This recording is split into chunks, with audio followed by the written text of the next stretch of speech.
हाँ कैसा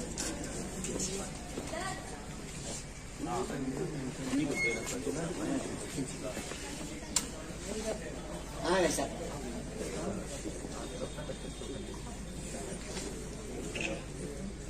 ये परिवार हमारा ऐसा है कि हमेशा साहित्य के लिए, संगीत के लिए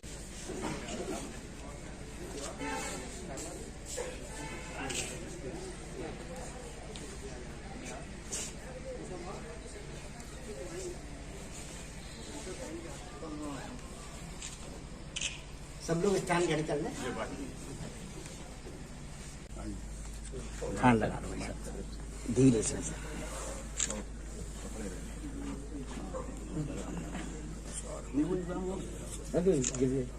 पीछे थोड़ा ठीक ठीक ठीक चलो कोई बात विनय जी जी आप इधर आ जाओ विनय जी, हमारे पास आओ, हमारे पास आओ। जबरदस्त फोटोग्राफर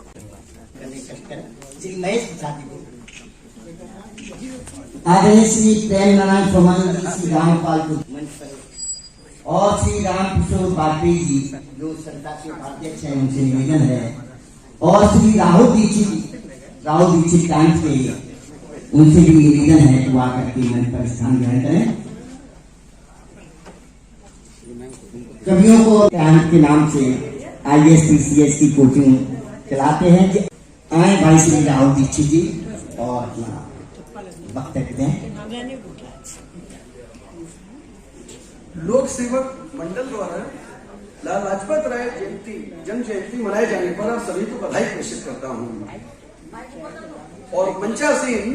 समस्त विशिष्ट अतिथियों का अभिनंदन प्रेषित करता हूँ। देखिए 1865 में लाला लाजपत राय जी का जन्म जब होता है तो भारत पूरी तरह से दास्ता में की बेड़ियों में जकड़ा हुआ है और कोलोनियलिज्म जो है जो 1757 से बैटल ऑफ प्लासी से आरंभ हो चुका था, culminating into battle of Buxar 1974। तो यहां से 1757 से लेकर 1857 ये जो 100 वर्ष का पूरा कालखंड है, तो आप यूं समझिए कि उपनिवेशवाद जो कि चरम सीमा पर हो सकता था, वो भारत में पूरी तरह से आर्थिक शोषण, दोहन, भारत पूरी तरह से उसका शिकार था।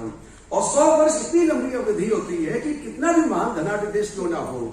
ड्रेन ऑफ वेल्थ की तरफ वो जाएगा ही जाएगा। अब 1865 में लुधियाना जिले में लाला लाजपत राय जी का जो जन्म होता है और उसके पश्चात आप देखेंगे कि वकालत की पढ़ाई हिसार डिस्ट्रिक्ट से करते हैं और बहुत जल्दी लाहौर आके स्वामी दयानंद सरस्वती से प्रेरणा हासिल करके आर्य समाज जो भारत में पूरी तरह से, क्योंकि कहीं ना कहीं ये जो 100 वर्ष थे इसमें ये महसूस किया गया था कि लड़ाई किसके विरुद्ध है, after all against whom we are launching this freedom struggle movement. तो कहीं ना कहीं हमारे स्वयं के अंदर ये जो 100 साल की दास्ता थी, तो हम अपने पूर्व को भूल चुके थे पूरी तरह से। तो स्वामी दयानंद सरस्वती का go back to the Vedas, जिसके चलते एक सोशल कल्चरल अवेकनिंग जागृत होती है और यूथ खास तौर से। आगे आप देखेंगे 1885 फाउंडेशन ऑफ कांग्रेस हो जाती है और कांग्रेस का जो निर्माण है ये लाला लाजपत राय के जीवन का चरमोत्कर्ष की जो स्थिति है कहीं ना कहीं। और कांग्रेस की जो स्थापना होती है उसका आरंभिक फेज मॉडरेट फेज है, जिसमें अंग्रेजों के बिकॉज ये जो कॉलोनियल पावर्स थे, फ्रेंच, डेनिश, स्पेन, ये सब पूरी तरह से विश्व में अपनी अपनी जगह बिछा चुके थे। मॉडरेट फेज अर्थात याचिकाएं, पत्राचार, इनके माध्यम से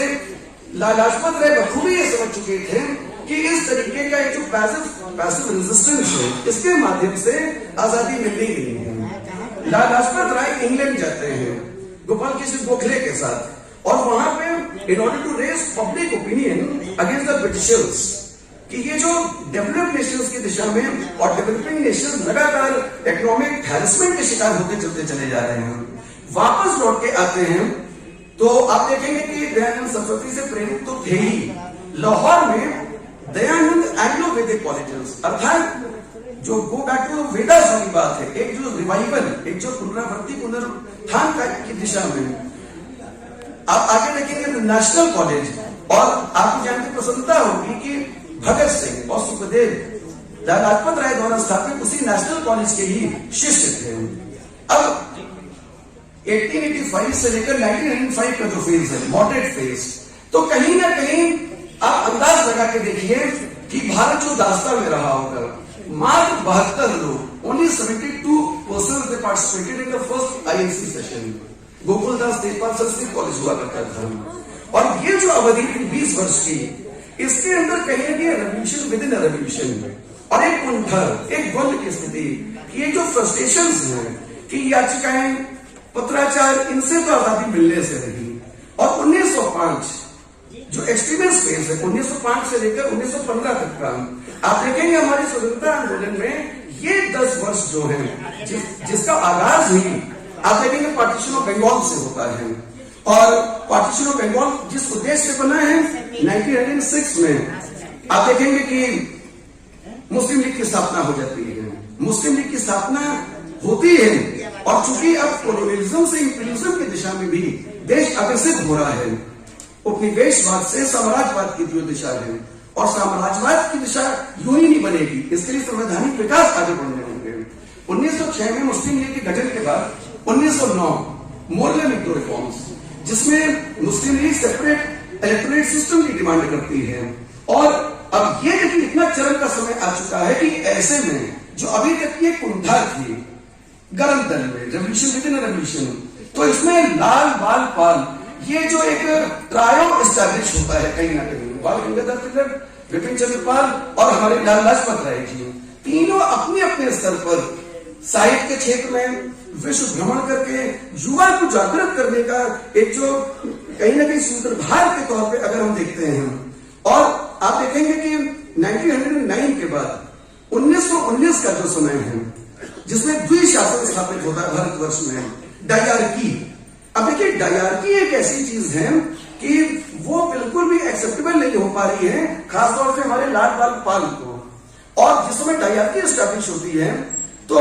ब्रिटेन में भी सत्ता परिवर्तन की दिशा में स्थितियां बन रही हैं, कंजर्वेटिव्स की सरकार रहा करती थी, डायरकी एस्टैब्लिश होती 1919 में, और ऐसा माना जाता है कि आज से 10 वर्ष के बाद ये तय किया जाएगा कि देश कैसा आगे चलेगा। आप देखेंगे लेबर सरकार कहीं ना आ जाए, इसके चलते पूरे भारतवर्ष में साइमन कमीशन बुलाया जाता है, और ये साइमन कमीशन जो आता है, Lala Lajpat Rai ji was perhaps the only person जिन्होंने एक अखिल भारतीय प्रतिशोध, एक रिजेंटमेंट, एक मूवमेंट लॉन्च किया है, और इसी साइमन कमीशन प्रोटेस्ट के चलते आप देखेंगे लाहौर में लाला लाजपत राय जी हेवीली लाठीचार्ज होता है, और 18 दिन के बाद आप देखेंगे 17 नवंबर 1928 में लाला लाजपत राय जी परम लोक को प्राप्त होते हैं। तो कहने का मेरा एक सेंस ये कि जो आगे फ्रीडम स्ट्रगल मूवमेंट होना था, ये जो नॉन कॉपरेशन से क्विट से आप देखेंगे सिविल डिसोबीडियंस की तरफ, और क्विट इंडिया मूवमेंट, तो आजादी जो आज हमें प्राप्त हुई है, ये कहीं ना कहीं एक पैसिव रेजिस्टेंस ना होके एक जो अनरेस्ट की जो स्थिति होती है, इसके सूत्रधार पुरोधा के तौर पे लाला लाजपत राय जी को हम हमेशा याद करेंगे। And what the youth today wants needs to redefine and revisit the philosophy, the policy, the thoughts of Lala Lajpat Rai, and only then you can stand strong and united. वक्त कम है, अब मैं आसरी का नमन आपसे भी हद जुड़ी है, पुस्तक मेरे मतलब की हो जो, दे देना मुझे मैं मांगता हूँ, मैं किताबें छानता हूँ, मैं किताबें छानता हूँ, मैं किताबें छानता हूँ। धन्यवाद।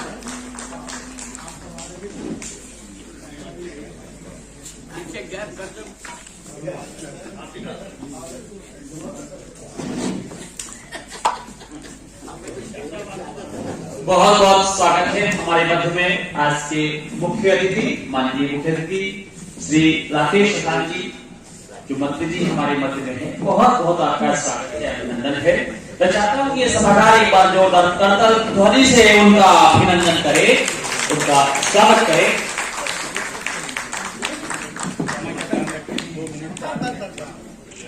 और मेरा अनुरोध है कि माल्यार्पण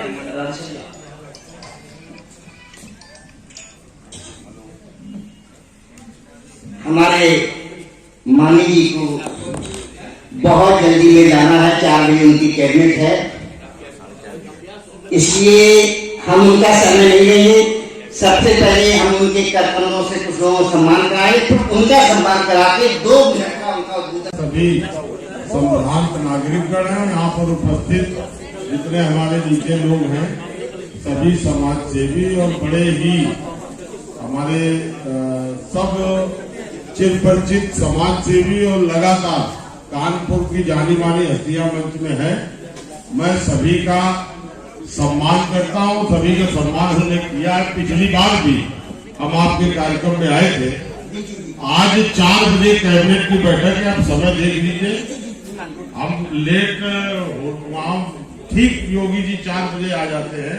इसलिए सभी का स्वागत करते हुए अपनी बात वादा कि मैं आ नहीं रहा था और एक जी बोलने के बाद आके 2 मिनट में जाइए और कम से कम 25 मिनट आपके लिए बहुत बहुत धन्यवाद। भाई मोमेंटो पे हाथ लगाइएगा, दोनों थोड़ा और आगे आ जाओ, थोड़ा और आगे आ जाओ आप।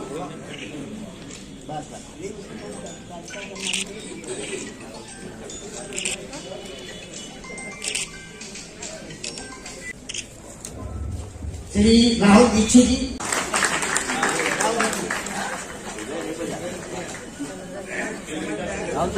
श्री प्रशांत कंसल जी, ऐसे ग्रुप के मालिक हमारे बीच में आ जाए।